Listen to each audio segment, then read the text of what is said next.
Welcome back, everybody, to another episode of Katawa Shoujo.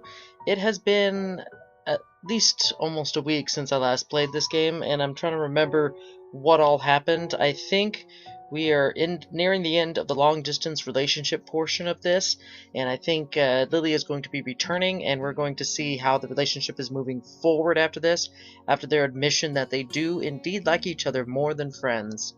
So we'll see what happens with renewal. I sit listening to another of Muto's long-winded lectures, my mind wandering far from the scribbles on the dirty blackboard. Since I called Lilly, my mind's been drawn in two directions.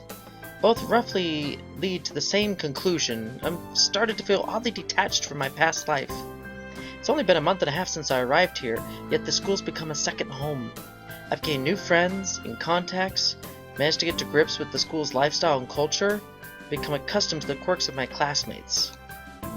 Become used to a school where disabilities are the norm, rather than the rare exception, still catches me off guard sometimes when I think on it. The same school that's populated by burn victims, amputees, the blind, the deaf, and all manner of disabilities in between. If someone had described the school to me before I'd come, I'd have shrugged it off as an overactive imagination. Even when I first arrived, I felt like the Dutch come to the strange new land for the first time. Okay, I see where it was going with that. It's amazing how quickly one becomes used to the environment they're forced to live in, really. And now I've even found someone that's got me entirely smitten. What a strange life. That's a good outlook to have, really. Hiso has grown up. Before my mind can wander any further, though, I find a page of lined paper slipped under my distracted face. The garish bright pink ink has no doubt been pinned by Misha. Oh gosh. Don't look so bored, He-chan. School's nearly over. 3-day holiday! Oh, right. We get Saturday and Monday off. Can't complain about having less school, I suppose. I uncap my pen and scribble on the page before covertly passing it back to her, flicking my eyes to the front of the class every now and then. Muto continues scrawling away arcane equations and formulas on the board. Oh my goodness, I totally remember writing notes in class and passing them back and forth while the teacher was completely oblivious and unaware. We even wrote each other, this is really bad, but we even wrote each other get out of school signed by our parents, you know, the slips, and we got busted for it big time. I remember getting the paddle that day. Forging signatures. Very, very bad as young kids.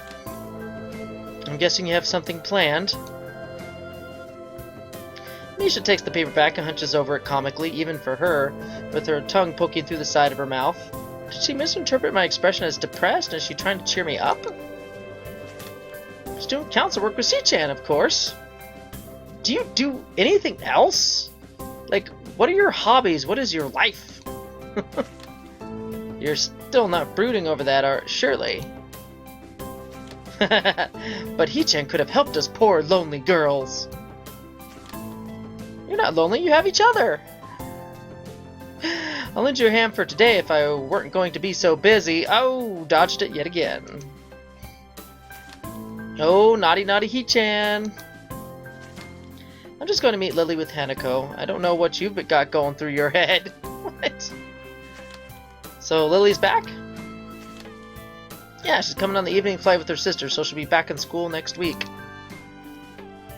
As she takes the note back and begins to write, I look up to see an unwelcome sight. While I frantically try to silently catch Misha's attention, Muto confidently strides through the gap between the desks from the front of the class, his intent gaze focused directly on her. Oh, she about to get the... Oh, wow. She suddenly stops writing as his tall figure casts an impossibly long shadow over the page. He silently takes the piece of paper from her and begins to read. Sweating bullets, I quickly glance around the class, noting their complete silence. Of course, it would just have to be the one thing that actually gets their attention during the lesson. After a scant few seconds examining the page, he rolls the paper up into a small tube and lightly bops Misha over the head with it. Half an hour until you can hop off to the student council. I think you can hold on until then. Misha's face cracks as the entire class erupts in laughter. He might well be awkward, but he knows how to handle her excellently, as most teachers should. I'd probably feel sorry for her if I weren't as busy stifling my own laughter. Yeah, she got caught and you didn't. Hisao, is that one it? No, I think that's some foreign airline. And so, the third aircraft they're not on comes in to land. For the past half hour, we've been whiling away the time with small snippets of pointless chatter. Lilly and Akira's flight has been delayed, and at this rate it'll probably be dark before their plane arrives. Is that one it? No, the company colors are wrong. Hanako's eyes flutters left and right, following the trickle of people in and out of the huge glass doors ahead of us. Fortunately, nobody pays her much heed, their attention apparently directed towards greater things. Maybe that one is it! Stop it, Hanako! Gosh! They'll come in when they come in! No, I think that's... Hold on a minute. I think that one might be it after all. Just anything to make her be quiet. It takes still some more time before the billboard changes their flight status to disembarking. Is that a thing? I've never been on the ground waiting for someone in the airport. Is that something that the boards actually change to show that they're disembarking? A loud yawn sneaks up on me, not allowing enough time to stifle it. My sleep patterns have once again been all over the place. Likely due to a mix of worrying about Hanako and the side effects of my medications. Hisao, over there!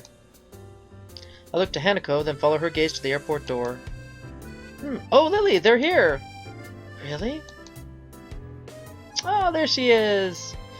We all call out to each other in greeting, quickly shuffling over to the side to avoid blocking the passage of others. Lilly! Hanako jumps forward to hug Lilly. A wide smile on her face, being all that's needed to see her happiness at Lily's return. Lilly simply smiles in return, her voice soft. It's wonderful to meet you again, Hanako. As the two give each other a hug, well deserved after all that's happened while she was gone, I turn to Akira. Yo! You're pretty late. Yeah, there was a really bad storm over the airport. We got drenched just going from the car to the door. I guess you'll appreciate the weather here more then. Welcome back, you two. Lilly. Oh, welcome back to you, too, Lilly.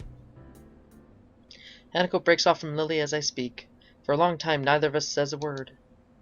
Contrary to what I had thought her homecoming would be like, the atmosphere feels awkward, almost stifling. Both of us try to guess each other's feelings, not quite sure about what should be said. Glad you're back? Handshake? Hug? Something? Dang, this is exactly what I feared when I thought of trying to move things forward between us. Lilly runs her hand through her fair hair and awkwardly twirls one of her bangs in her fingers, clearly trying to think of how best to react. Come on, Akira! Break the silence. Do something crazy. Eventually, thankfully, Lilly gives a small sigh and breaks the silence. Aww. Thank you, Hisao. It's nice to be back. Are you okay? You look tired. Evidently not recollecting herself all that well, she quickly waves her hand in front of her face to stave off any concern Hanako may have over her. I'm okay, really. It's just a bit of jet lag. Weak. You don't have any? She simply gives a big grin, puffing out her modest chest. I feel absolutely fine. She is going to crash hard tonight. That's not fair. Haha, well, you shouldn't take too long to get rid of it. That's right. Hisao? Yeah? Don't we have a holiday from school soon? I'd have forgotten if Misha hadn't reminded me this morning. We got a 3-day weekend starting from tomorrow. Akira playfully bumps her elbow lightly into Lily's side, grinning. What they've been talking about. Told you wouldn't miss it. You have something planned? Neither you nor Hanako are busy. I've got no plans, so something to do would be appreciated. Hanako? No, nothing.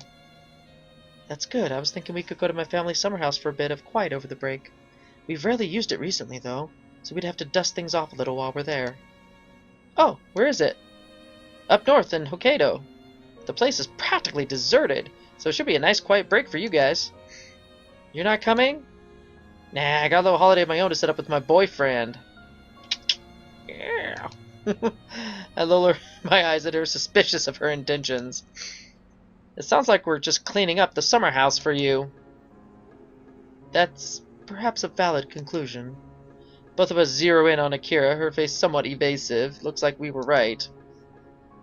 It's just a convenient bonus. Really, me and the guy left it in pretty good condition last we were there. I promise. Now then, I'm out of here. Peace before more questions come up. Already, Akira? She quickly turns and walks away, her hand held high. See you in a few days, guys. Lilly and I could only sigh at her hasty retreat. It does sound like it would be a nice place to go. Lilly gives an enthusiastic nod, taking her carry bag in one hand and placing her other on Hanako's shoulder for guidance as we begin to make our way to the taxi area. After the fracas, again, there's that word, of the past few days, spending a weekend in the country alone with her and Hanako, see, it sounds like a dream. And a recipe for trouble, if you know what I mean. The more I think about it, the more sure I am. This will be the right time and place to confess my feelings to her, and possibly quite more. Oh wow, that was a quick episode. Good lord. So I'm guessing what the next episode's all about. So we're at the train station, so we're going to do a quick save here.